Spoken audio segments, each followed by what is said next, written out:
OK 嗱咁如果Gordon 大家知啦，但係都唔使介紹到我自己嗰啲 member 啦。咁佢Gordon 喺一條門院就做咗好多嘢㗎。咁如果上一次咧，大家睇過嗰個即係嘅International Society Nephrology 嗰個 conference 咧，咁咧就佢其中一樣嘢，佢哋有一個 topic 講咧，就講就點可以降低個 uric acid 咧，就 prevent 個 renal disease progression 嘅。咁呢個就比較上 controversial 㗎啦。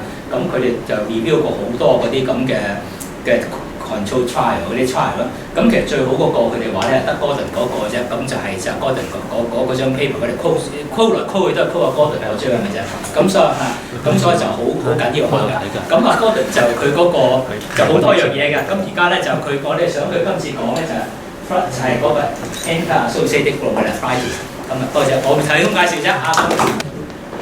Okay, first, thank you, Dr. Ho, to invite me to present this topic.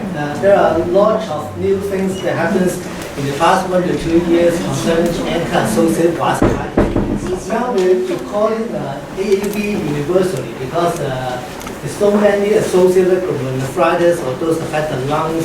So now we all call ANCA-associated vasculitis or ANCA glomerulonephritis all into the AAV. We now know that it is just a pattern of staining that we classify the ANCA into two types. The first one is the cytoplasmic, and the second one is the perinuclear. It's just a distribution of those antigen that we have the two types. In fact, a whole lot of antigen inside the white blood cells, the neutrophils. So we now mainly know that the P-ANCA is associated with the microscopic PAN, we check the minor peroxidase, and for the C-ANCA, it's mainly the anti-PR3. But in fact, a negative ANCA, a negative MPO or PR3 doesn't signify it's not the ANCA-associated vasculitis. So in fact, it's really up to 10 to 15% of those porcine glomerulonephritis are in fact having a negative ANCA. So if you have a renal biopsy with porcine glomerulonephritis and it's an ANCA negative, it doesn't signify. It doesn't mean that it's rule out ANCA-associated vasculitis. And also the titer of the ANCA antibody does not correlate with the disease activity. It has been studied that only if the ANCA antibody turns negative, then it's useful. Because when it turns negative and once it turns back to positive, then it may signify as a relapse. Otherwise, you do not need to monitor the level of the ANCA antibody. So to understand about the AAV, we have a very short mechanism of ANCA-associated vasculitis. So this is now what we believe is happening. It's a process of apoptosis, programmed cell death. It's likely due to a defect of this apoptosis causing the ANCA-associated vasculitis. So the orange one is the neutrophil. So when the neutrophil dies, they usually collapse inside. It's the nucleus break up and everything just collapse inside and then the macrophage eats it up. So in fact, it should not have a cytoplasmic antigen that comes out into the blood. So that's why we do not have a cytoplasmic antigen and that's why we do not have ANCA. But somehow if this process have some defect, it leaks out some of the cytoplasm when the neutrophil dies. And this neutrophil cytoplasmic antigen then stimulates our body to produce antibodies, and these are the so-called the ANCA antibodies. So in fact, this is a protective mechanism in the first instance that to produce the antibody just to neutralize the ANCA antigen. But however, this ANCA antigen happens to be present on our white blood cell. So they not only neutralize the ANCA antigen, but they stick onto the white blood cells and causing a conformational changes. And these neutrophils then become very sticky.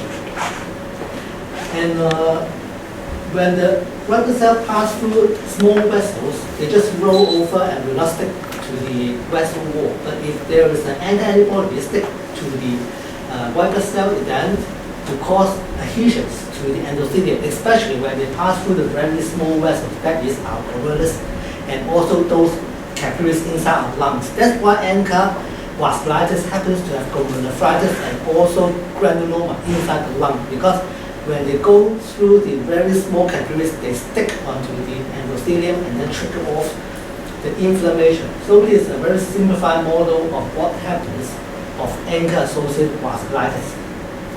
So now I'll come to the management of ANCA-associated vasculitis and give you an update. And when we talk about the treatment of ANCA-associated vasculitis, it only consists of two things. The first is induction. The second is maintenance. All those studies that you can see, maybe I'll skip this. All those studies you can see with now 4th generation studies are all either induction studies or maintenance studies. So I'll go through all these one by one systematically. Now we'll move into induction. This is the very first study. I think you all know this over the NORAM study.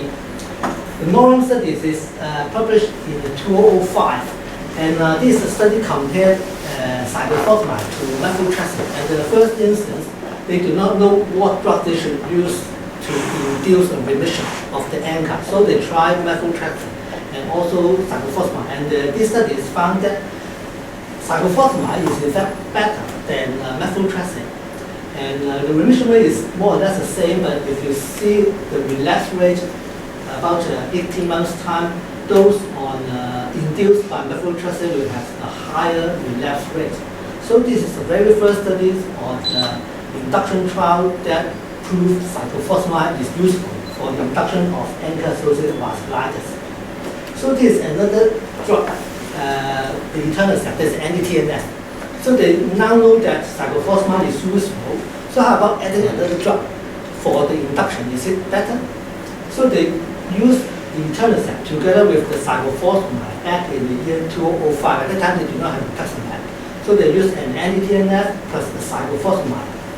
But however, this is premature terminated, so the VEGF study, because it has increased risk of solid tumor, solid cancer. Therefore, we have now suggested that if you use cyclophosphamide, you do not use anti-TNF at the same time because it will increase the risk of cancer. So after the first generation studies by the UVA, the second generation is the very well-known SILO study. The SILO study is just compare IV pulse cyclophosphamide to oral cyclophosphamide. I think you all know the results. They have a very complicated regime, but to be simple is that for the oral cyclophosphamide, they give either 3 months or 6 months as induction, and then if they do not remit, they give another 3 months and then 3 months maintenance. So you have maximum 12 months of cyclophosphamide oral, and then they stop it and change it to isofalvine. And this is the pulse IV cyclophosphamide up to 6 months. It's very complicated. It's more or less the same compare IV to oral. And so let's see the results of the SILO studies. They found that the IV pulse cyclophosphamide compared to oral cyclophosphamide are similar in induced of remission, but the total dose of cyclophosphamide is lower in the pulse group. So they suggested that there should be a lower risk if you use a pulse cyclophosphamide to induce a remission for ANCA-associated vasculitis. But however, for a long-term follow-up that's published 2 years ago, mean 4.3 years, but sometimes we can see up to 9 years follow-up of these patients with on the SILO studies for the pulse cyclophosphamide, they found that they have a high relapse rate. So they cannot show that the pulse steroid has pulse cyclophosphamide has a lower risk of infection or affect the mortality, but seems that they have a high risk of remission. So pulse cyclophosphamide for the induction of ANCA-associated vasculitis is gradually out of favor now. We now use oral cyclophosphamide rather than pulse IV, because it's a pioneer back in the year 2005 for this SILO study. So about the pulse methylprednisolone and plasmapheresis, which one is better? This is the MEPAC study back in the first generation of the UVA study group. So the MEPAC trial published in the JSN, they have 140 patients around.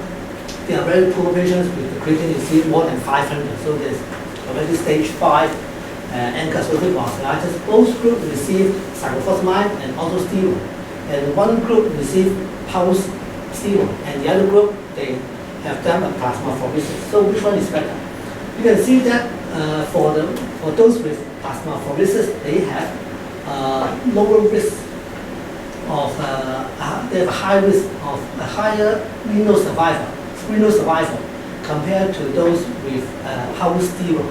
And the mortality, however, they compare is just similar. They cannot show that if you have the patient on plasmapheresis, it can decrease the mortality. The mechanism of plasma exchange is unclear. Probably they may remove some of the ANCA antibody or maybe remove some of the circulating cytokines and then TNF, they don't know. So this MEPAT studies has a long-term follow-up published 2 years ago. It's over the 10 years extended study. So at the first instance, they can show that plasmapheresis is slightly better in renal survival, but does not affect the mortality. So how about if they follow up these two groups of patients for 10 years? We can see that there is a trend towards less incidence of end-stage renal failure in the plasmapheresis group. But the P is not significant. It's 0.08. It's just 0.03 away from the 0.05. So it's likely to be benefit on the long term, and there's a trend towards a better outcome if we put the patient on plasmapheresis rather than a house steroid. And this is another chart indicating the incidence of relapse. And they can also show a trend, but again, it's statistically not significant for the relapse. And this is also composite endpoint of end-stage renal disease and also the of the 10 years extended medical trial are all similar. So they cannot show any benefit of plasmapheresis over house steroid in terms of progression in end-stage renal disease or death. But there's a trend towards a better outcome. So this is a summary of all the studies concerning the plasmapheresis and also the house steroid. And most of them favor plasma exchange. So we now know that for the induction, we have to use the oral cyclophosphamide, and for those with a high risk or with poor renal outcome, a poor renal function on presentation, with a creatinine more than 500, we better put the patient on plasma exchange together with the induction trial rather than house steroid, because it has a slight benefit. So this is an ongoing study of the PASSIVAS study. This also compared the house steroid to the plasmapheresis. Because the MEPAS trial, only 140 patients is a small study, a small trial. So they want to recruit more patients. They want to recruit 500 patients to compare plasma exchange or house steroid to see which one is better. And this is a PASSIVAS study, and there is an ongoing study, and we will see the results maybe in the future 1 to 2 years' time. The induction is also by cyclophosphamide, but because now we have rituximab, so it's either induced a remission with cyclophosphamide or rituximab plus plasmapheresis or IV house steroid. And then after about 6 months' time, we change it to isoflavin as maintenance. So how about using MMF as induction? So we all know that MMF seems to be a wonderful drug with very few side effects. And you don't know what to give, you give the patient MMF and see whether it works. So how about the use of MMF as the induction of the ANCA-associated vasculitis? Is it okay? So this is really the only study that we can find is done by the Chinese, and only 35 patients to use MMF as an induction compared with oral house cyclophosphamide. And they found that the MMF group is even better than the cyclophosphamide group, and but the sample size is very small. And based on this study, now they are conducting a larger trial, so-called the MI trial. Is also an ongoing study to see whether the Chinese group really show that induction with MMF is that good compared to cyclophosphamide. So this is a large trial using an MMF 2 to 3 grams as an induction compared to cyclophosphamide. And for the cyclophosphamide, they use the Cytops regime house cyclophosphamide, and then all change to isoflavin in 6 months. And we wait to see the results. So we have come across all these, the NORAM, the Silos, MEPAS, MISI, and the PASSIVAS study. and they are all the induction trial. So now we'll see about the maintenance trial. So after you induce a remission, what drug are you going to give the patient for maintenance? This is the NORAM trial that we have just seen to compare methotrexate to cyclophosphamide as an induction. And you can see that for if you use methotrexate, there's a higher risk of relapse. But this is not a study designed for a maintenance trial, it's just designed for induction trial. So this is not very significant. And then the other, of course, why we are now changing the cyclophosphamide and azacitidine is because of this study, the SIRAM study. It's a cyclophosphamide changed to the azacitidine. So this is a study back in the 2003 already. There are 73 patients after induction with cyclophosphamide. They changed it to azacitidine, and they found that there is no difference in the relapse rates and 18 months. They're similar in two groups. That's why they now change it to azacitidine after about 6 months to at most 1 year induction therapy with cyclophosphamide. So when this SIRAM study being extended and see how they respond, they found that for those switching to azacitidine, there's a tendency with a high relapse in that. And it's not that good as this initial study. So you can see that these are the summary of all those studies changing the cyclophosphamide to azacitidine as maintenance. The largest one that is the SIRAM study done in 2003. They have follow-up for 18 months. And other is the retrospective series up to 5 years. So we'll see the results. For the SIRAM study, they show a similar relapse, it's only 18 months. So about at 5 years time, you can see that those with azacitidine seems to have a higher relapse rate, up to 62% versus that with cyclophosphamide. So this is an initial SIRAM study of the relapse, saying that the two groups are similar, but it's only about 18 months. And we prolong the studies up to about 10 years time. You can see that the azacitidine group gradually have more relapses. So it seems that we have to give the patient a little bit more prolonged induction with cyclophosphamide and with some maintenance of oral cyclophosphamide before changing to azacitidine to decrease the relapse. So how about using MMF maintenance? MMF can function in all aspects. How about the use of MMF maintenance after you induce a remission with cyclophosphamide? So you can see that for the relapse, it's 9% up to 50%. If you prolong it 26 months. So this is a very high relapse rate if you use MMF as maintenance. Right?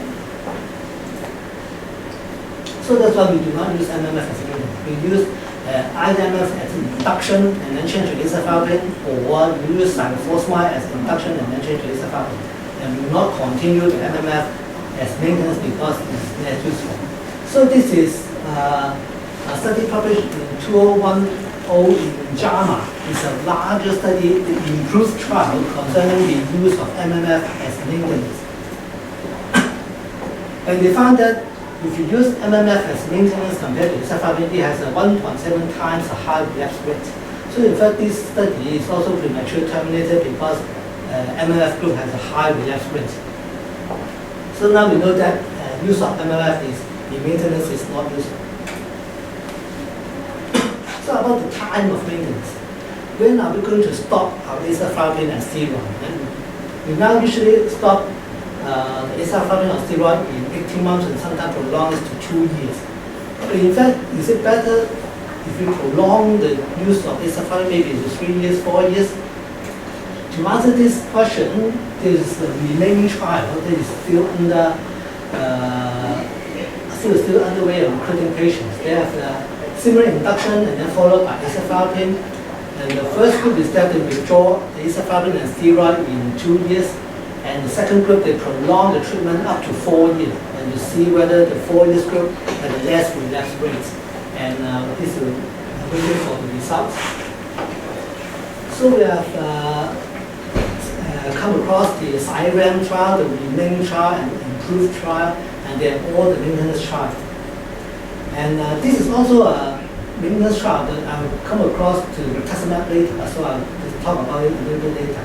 You can see that it's a RAM is just side RAM, but they change it, the cyclophosphamide to rituximab as an induction. So we'll talk about rituximab. So we have a very two large study concerning the use of rituximab in the induction of ANCA-associated vasculitis, both published in the New England Journal of Medicine. The first one is the WAVE trial, and the second one is the RETUX-VAS trial. The WAVE trial is a slightly larger study with more patients. They use rituximab for 4 weeks time compared to cyclophosphamide. And the RETUX-VAS trial has only 44 patients, and they have used rituximab together with 2 pulse IV cyclophosphamide as induction compared to pulse cyclophosphamide. This is the comparison of the 2 trials, of the WAVE trial and the RETUX-VAS trial. You can see that the WAVE trial had around 200 patients compared to the RETUX-VAS trial, and you can see that the renal function at the entry is very poor. So the RETUX-VAS trial is only 12 to 20 mils eGFR. That is better in the WAVE trial. These are the 2 regimes, rituximab for 4 plus 2 pulse cyclophosphamide, while the WAVE trial they only give the patient rituximab, and then continues with isofalpine and then steroid. So the both groups show that it is effective in the induction of remission. And this is the conclusion of how we use rituximab in ANCA-associated vasculitis. The response rates are comparable to 2 groups with cyclophosphamide. And it seems that according to the WAVE trial, we do not need to give additional cyclophosphamide to induce remission because they're just similar. So when you give the rituximab, you do not need the cyclophosphamide. And because of the long-term toxicity of these anti-CD20 antibodies, so we don't know what is the time to withdraw, whether it's 4 weeks for induction or 8 weeks for induction, we do not know. But both studies show that the subgroup patients with relapsing disease is more effective if you use rituximab than use cyclophosphamide. So maybe a subgroup of patients, if the patient has relapsing ANCA-associated vasculitis, you do not want to induce or pulse the patient again with oral cyclophosphamide, then you can try rituximab. So now the indication of rituximab is recommend just an alternative to cyclophosphamide for generalized severe or refractory ANCA-associated vasculitis, or when you do not want to use cyclophosphamide because of the side effects. But remind you that the rituximab still has a lot of side effects, even cell-associated cardiac death, tumor lysis syndrome, cytokine release syndrome, all kinds of side effects. So although I have used the rituximab in other diseases without major side effects, the side effects can be very severe. So about using rituximab as so this is the so-called the change or modification of the SIRAM study. This RAM study is the use of the rituximab as induction and followed by rituximab, isofalpine compared as a maintenance. We use a 4-month rituximab compared to isofalpine and follow up for 2 to 4 years time. These are ongoing studies and we publish later. So these are the ongoing studies for the studies that are already published on ANCA-associated vasculitis. So any new advances in ANCA-associated vasculitis. To understand the new advances, we have to know the mechanism. So first, we can target at the T cell depletion because it amplifies all the signals, so that we can aim at decrease the T cells, or we can aim at the activation of the T cells, that is the co-stimulatory blockade. Or we target again at the B cells, that is just like the rituximab, but we have some new drugs. And finally, is the lower downstream is amplification, is the cytokines, the interleukins, and tumor necrosis factor. So these are all the potential sites for new drugs, the treatment of ANCA-associated vasculitis. First, the T cell depletion. This is, I think you have all listened to this so-called CAN-PATH1H that's mentioned a few years ago, and now they have a new name as anti-CD52 monoclonal antibody. is a target at the CD52 on the mature T cells. So now they are using this drug for the T cell lymphoma. It's mainly the cutaneous T cell lymphoma or other CLL, and they are also used as a bone marrow transplant or a multi-organ transplant. Just they want to deplete all the T cells before having a transplant. So this may be one of the potential sites for the treatment of ANCA-associated vasculitis. In fact, there is a paper already published in 2008 using the CAMPA-1H, and they found that it is useful for the induction. And they found that they have used it in refractory ANCA-associated vasculitis, and they have very good results. The 85% can induce a remission, but however, once you stop it, they relapse. So nearly 70% of the patients relapse after a median of 9 months. And the infection is also another potential side effect because they deplete all your T cells, right? So the patient is very immunosuppressed, and they are at risk of fulminant infection or organ failure. So another site will be the T cell co-stimulation blockade. We may all familiar because of renal transplant. Sometimes used in a beta-cell. So this is the beta-cell is CTLA4 immunoglobulin, and it's blocking the co-stimulatory pathway, and then the white cell will then die, lost the signal. And this is another way to block the stimulation of the T cells. So how about the B cells? We now have the rituximab, this anti-CD20 antibody. But in fact, we have now developing newer anti-CD antibodies and also anti-CD22 antibodies on the B cells. We have all these kinds of newer generations anti-B cells monoclonal antibody, and they are coming up into the market. And they have also understand that for the B cells to function, we have a modulating protein, so-called the B cell stimulating protein. They do not have the name yet. So what they say is a B lymphocyte stimulating protein, so a BLYS. In fact, they do not have the name yet, but they know that this protein is very useful for the proliferation or stimulation of B cells. That is, if you activate the B cells by your T cells, but you do not have these regulatory proteins, then your B cells will not proliferate, they will not produce antibody. So this is another site that can be used, and they have already developed human-like monoclonal antibodies to be using in SLE, but not in the glomerulonephritis. And it is now in the phase 3 clinical trials, and will be published later to see whether this so-called anti-B lymphocyte stimulating protein antibody is useful in SLE. And finally, is the downstream cytokines and tumor necrosis factor blockades. We know that if you use etanercept, clearly cyclophosphamide, you have more cancer. So they are now not using etanercept, but they are now using the newer generations anti-TNF, the infliximab and the adalimumab, for the use of the refractory renal vasculitis, and also they are using the anti-interleukins with all kinds of monoclonal antibodies against all kinds of cytokines and inflammatory proteins in our body. And this tocilizumab is in fact in use now as an anti-IL-6 interleukin monoclonal antibody used in rheumatoid arthritis, and it's very useful to decrease the risk of joint destruction.